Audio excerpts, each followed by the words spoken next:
주의 것이니 세상 평안과 위로 내게. 요사이 새벽 예배 때에 북이스라엘의 멸망과 남유다의 멸망에 대해서 말씀을 드리고 있습니다. 여러분, 이스라엘이라고 하는 나라가 얼마나 조그맣습니까? 제가 요 며칠 전에 이스라엘 그 문화원 발표를 보니까 지금 현재 이스라엘의 크기가 어느 정도냐, 여러분도 말씀을 많이 들었겠습니다만은 우리 한국의 강원도 있잖아요. 강원도보다도 작아요. 한 나라가 우리 한국의 강원도보다도 작다니까요. 그러니까 여러분, 다윗이 왕으로 들어서서 영토를 많이 넓혔습니다마는 그 영토를 넓혀서 봐야 그 크기가 얼마나 커졌겠어요. 솔로몬 때 영토를 많이 넓혔습니다마는 그 넓혀봐야 그 넓이가 얼마나 컸겠냐. 그런데 그랬던 이스라엘이 두 나라로 갈려집니다. 두 나라로 갈려질 뿐만이 아니라 그 두 나라가요, 북이스라엘하고 남유다가 다 비참하게 멸망하고 말았어요. 여러분 잘 아시는 대로 남유다의 마지막 왕이 누구였느냐? 시드기야라고 하는 왕이었어요. 여러분, 시드기야가 어떻게 됐습니까? 그 당시 바벨론 제국의 왕이었던 느부갓네살이 예루살렘 성을 함락을 시킵니다. 그때가 BC 586년이, 이거는 우리가 학교의 역사를 배울 때도 배웠던 사실입니다. 예루살렘 성을 함락하고 나서도 분이 가시질 않는 거요. 너무나 분한 거요. 기분이 나쁜 거요. 그래가지고요, 시드기야 왕이 보는 앞에서 그가 낳은 두 아들 왕자를 칼로 목을 쳐 죽입니다. 여러분 생각해 보세요. 여러분 눈앞에서 여러분이 낳은 아들이 칼에 맞아갖고 죽음을 당하는 것을 여러분 두 눈으로 본다고 생각해 보십시오. 얼마나 한심한 일입니까? 그런데 느부갓네살 왕이 그것으로 끝마치지 않았어요.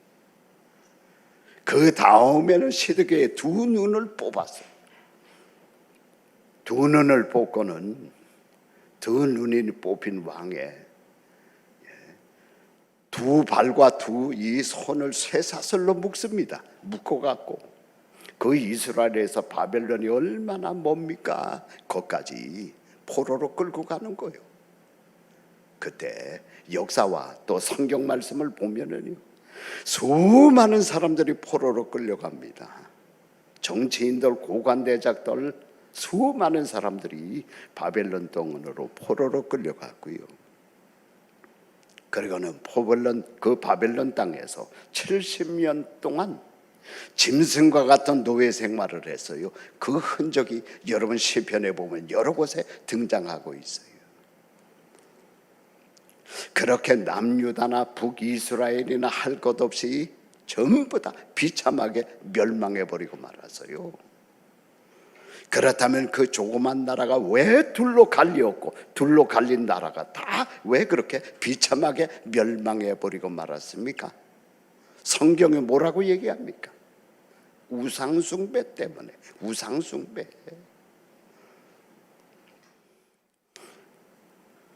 저는 그 이유가 100% 솔로몬에게 있었다, 그렇게 생각하는 사람입니다. 하나님의 아버지 다윗을 보시고 그 아들 솔로몬에게 복을 주셨어요. 첫 번째로 엄청난 지혜를 주셨고요, 금은 보화를 주셨고요, 권력을 주셨어요. 그런데 돌이 생기고 힘이 생기니까 하나님을 쳐다보지 아니하고 세상을 쳐다보기 시작하는 거요. 그래서 열왕기상 11장 1절 말씀을 보니까 솔로몬 왕이 바로의 딸 외에, 그 무슨 얘기입니까 여러분? 바로 왕이라고 하는 것은 그 당시에 애굽의 왕이잖아요. 애굽의 그 왕이었던 바로의 딸을 자기 부인으로 데리고 왔어요. 그러니까 바로의 딸 외에 이방의 많은 여인을 사랑하였으니 곧 모압과 암몬과 에돔과 시돈과 헷 여인이라. 자기 나라 여자들 갖고는, 자기 나라 여자들의 미모 갖고는 성이 차질 않는 거요. 예. 외국 여자들이 더 아름다워 보이는 거요. 그래 갖고요, 자기 부하들을 그 주변에 있는 외국 국가에 보내 갖고 그 주변에 있는 나라들의 절세의 미녀들을 이스라엘로 데려오게 했습니다. 예. 그래가지고는 자기의 부인으로 삼았고 첩으로 삼았어요. 그래서 그 11장 3절 말씀 보면 왕은 후궁이 700명이요 첩이 300명이라. 그런데 그 다음 구절이 문제입니다. 그 다음 구절 뭐라고 기록이 되어 있느냐? 그의 여인들이 왕의 마음을 돌아서게 하였더라. 그래서 무슨 얘기예요, 여러분? 성경 말씀 보면은요, 맨 처음에는 솔로몬이 자기 마음을 지켰어요. 하나님을 향한 자기의 마음을 지켰다니까. 그런데 그렇게 예쁜 절세의 외국에서 들어온 여인들하고 같이 살다가 보니까 마음이 흔들거리는 거예요. 그 절세의 미녀 아가씨들이 자기들이 가지고 온 신을 소개하는 거예요. 마음이 흔들리면서요, 하나님을 향한 마음이 흔들리면서 이방신을 섬기기 시작했어요. 그러면 성경 말씀 보십시오. 솔로몬 왕만 이방신을 섬겼느냐? 노. 여러분, 솔로몬 왕의 아들로서 남유다의 초대 왕이 됐던 사람이 있어요. 이름이 뭡니까? 르호보암이라고 하는 아들입니다. 르호보암이 어떤 아들입니까? 성경 말씀 보면 솔로몬이 암몬 여자와 낳은 아들이 르호보암이요. 예. 그러니까 여러분, 그 암몬 여자 르호보암의 어머님이 가만히 있겠어요? 자기 아들이 왕이 되고 난 다음서부터 또 그의 마음을 충동해갖고 르호보암이 암몬신에 빠지게 됩니다. 그럼 르호보암만 빠졌습니까? 르호보암의 아들 손자까지 전부 다 이방신으로 빠져버리는 거예요. 그러니까 하나님이 가만히 있지 않는 거예요. 여러분, 하나님은요, 다른 거는 좀 많이 참아도요, 우상 숭배는 절대로 오래 참지를 않습니다. 예. 그리고 하나님이 우상 숭배를 향해서 진노하면은요, 그 진노는 무서워요. 성경 말씀 보면 대단합니다. 여러분, 1948년 9월 9일, 여러분 어떤 날입니까? 아시는 분 있습니까? 1948년 9월 9일, 예. 북한 땅에서, 그것도 평양이라고 하는 곳에서 조선민주주의 인민공화국이 생겨나요. 그러면서요, 500년 동안 내려왔던, 여러분 우리나라 역사를 아시잖아. 500년 동안 내려왔던 조선이 정식적으로 남한과 북한으로 갈라지게 됩니다. 예. 그리고는 그로부터 1년 9개월 후에 그 북한이 남한으로 쳐들어왔잖아요. 그걸 뭐라고 그래요? 6.25라고 그래요. 한국전쟁이라고 그래요. 그때 얼마나 많은 사람들이 죽었습니까? 예. 우리 한국의 젊은이들만 대략 14만에서 15만 명이 죽었어요. 외국에서 온 20대의 청년들이 주로 미군을 주축으로 해갖고 4만 명이 죽었어요. 그러면서 전국이 쑥대밭이 되어버렸고요. 그렇다면 여러분, 그 옛날 이스라엘처럼 그 조그만 땅덩어리가, 조선이 왜 둘로 갈라졌습니까? 또 왜 수많은 사람들이 6.25 전쟁이라고 하는 전쟁을 통해서 죽음을 당했고요, 수많은 가족들이 헤어지게 되었고요, 뭐 다른 집안을 말할 것도 없고 우리 집안만 해도 둘째 형님이 그때 헤어졌으니까, 생이별했으니까요, 북한에 남게 되고요. 예. 수많은 가정들의 비극이 일어나고 또 수많은 사람들이 북한의 포로로 끌려가고요. 또 남한의 포로로 잡히게 되고요. 전국은 쑥대밭이 되고. 여러분, 이렇게 크고 끔찍한 일이 이유가 없이 일어나겠습니까? 이유가 있죠. 그 이유가 뭡니까? 우상숭배요. 우상숭배. 1938년 9월 16일이었습니다. 북한의 평양 서문박교회라고 하는 교회에서 우리 장로교 제27차 총회가 열렸었어요.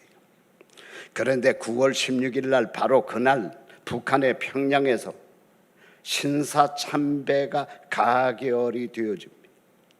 목사님이 86명, 장로님 총대가 85명, 외국 선교사 22명, 도합해서 193명의 총대들이 모인 그 27차 장로교 총회에서 신사참배가 가결되어져요. 기록을 보니까요, 거기 참석했던 외국인 선교사들, 주로 미국 선교사들이죠, 막 소리를 치면서 이거는 위법이라고, 성경적이 아니라 잘못됐다고 소리를 쳤습니다만은 소용이 없는 거예요. 왜? 기록을 보면요, 이미 그 총회 열리기 전에 목사님들하고 장로님들하고 다 짜고 나왔어요. 짜고 나왔는데 됩니까? 외국 선교사들이 소리를 친다고 되냐고. 그래서 한국 목사님 장로님들에 의해서 신사참배가 가결이 되어집니다. 그리고도 제가 어저께 기록을 다시 한번 읽어보니까요, 점심시간을 이용해갖고, 그 총회 점심시간을 이용해갖고 대다수의 한국 목사님들하고 장로님들이 평양에 있는 그 신사, 뭡니까? 신사가 일본 신을 섬기는 신당이요, 신사, 거기에 절하러 가서요, 절하고 왔어요. 그날이 1938년 9월 16일이라니까요.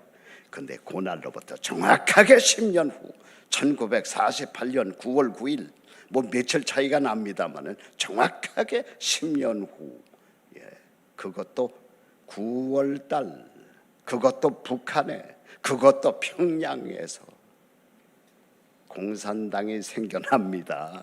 공산당.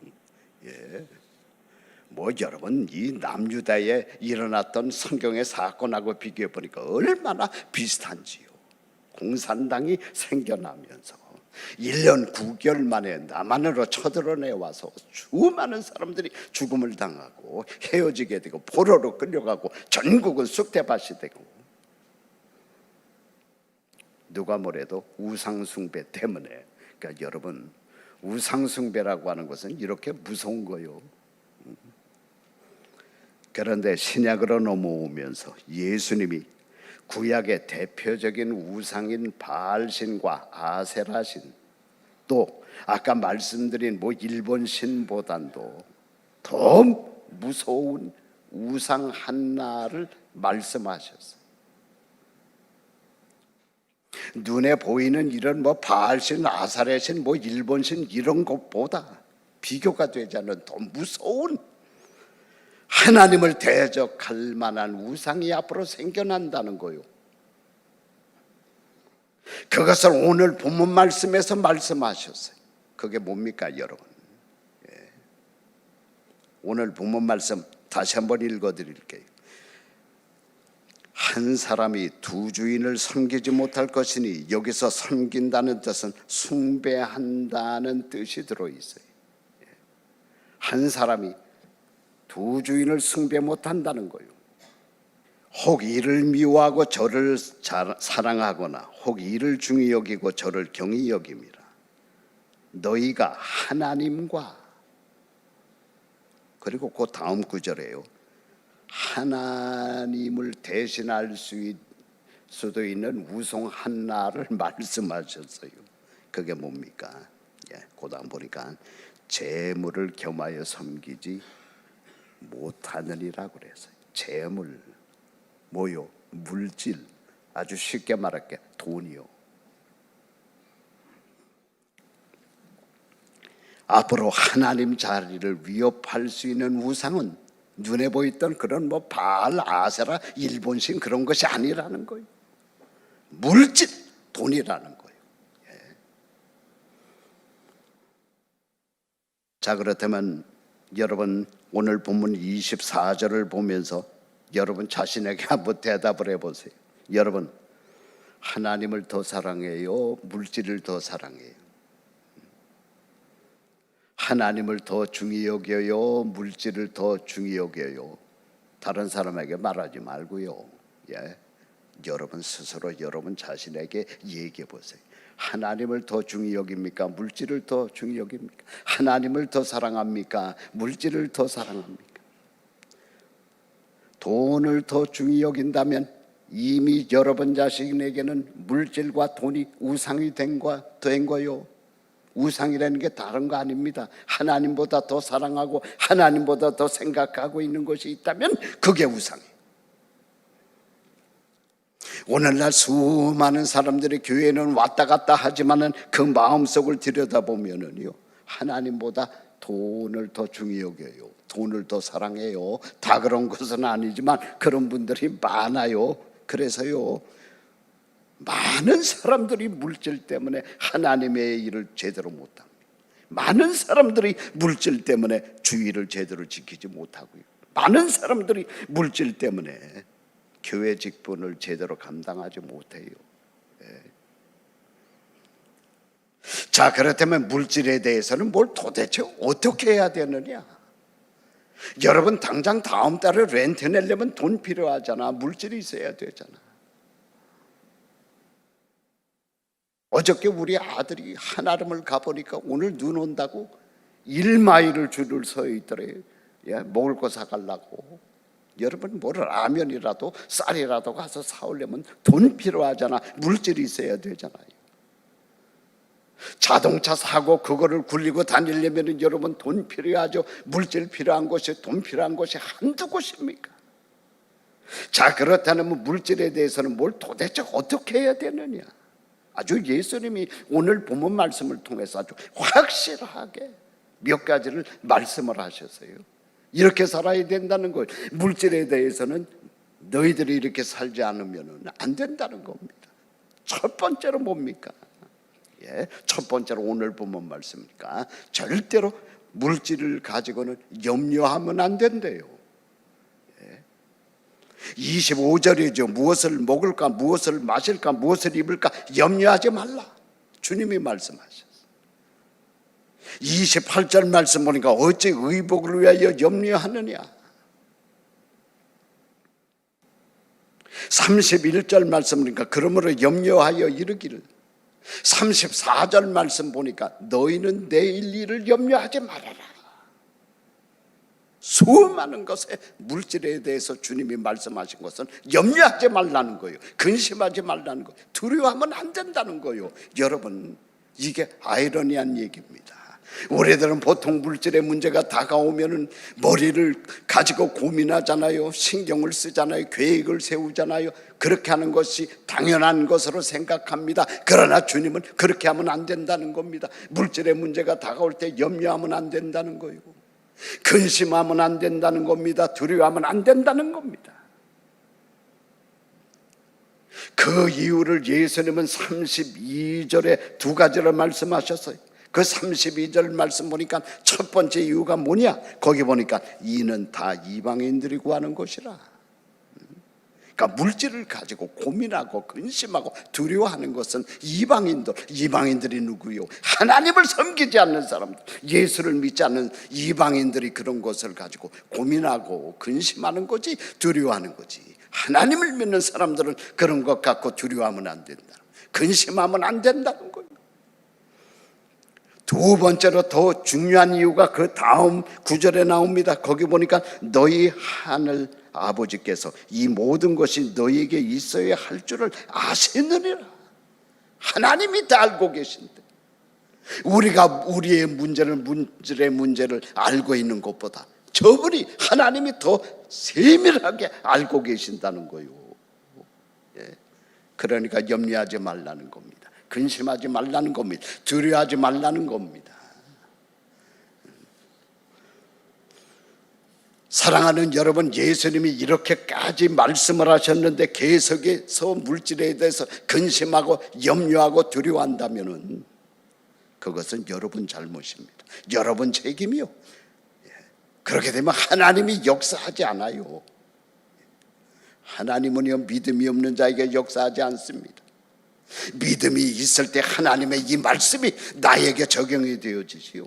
우리가 하나님의 말씀을 믿지 않으면 하나님이 역사할 수가 없어요. 성령님이 역사할 수가 없는 겁니다, 여러분.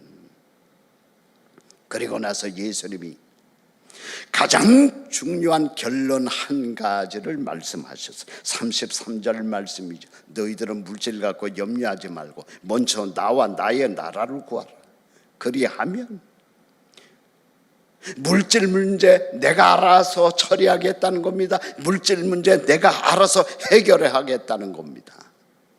여러분, 코로나 바이러스를 지나가면서 물질 문제 때문에 두려움을 안 갖고 있는 사람이 거의 없어. 내가 사람들을 만나서 얘기를 해보면요, 뭐 가정은 가정대로, 비즈니스는 비즈니스대로, 교회를 여러분 끌고 나가는 목사님들은 목사님들대로 이 코로나 바이러스 별것도 아닌 이거 하나 때문에 전부 다 나라가 휘청거리고 회사가 후청거리고, 염려와 근심 걱정 가운데 휩싸여 있고요. 그러나 이런 때도 하나님의 백성들은 하나님의 말씀을 믿어야 돼요. 여러분, 주님이 염려하지 말라고 그래서 염려하지 마시기를 바랍니다. 근심하지 말라고 그랬으면 근심하지 마시기를 바랍니다. 두려워하지 말라고 그랬으면 두려워하지 마시기를 바랍니다. 하나님의 말씀을 끝까지 믿고 마음속에 담대함을 누리는, 기쁨을 누리는 여러분들이 다 되시기를 주님의 이름으로 축원드립니다.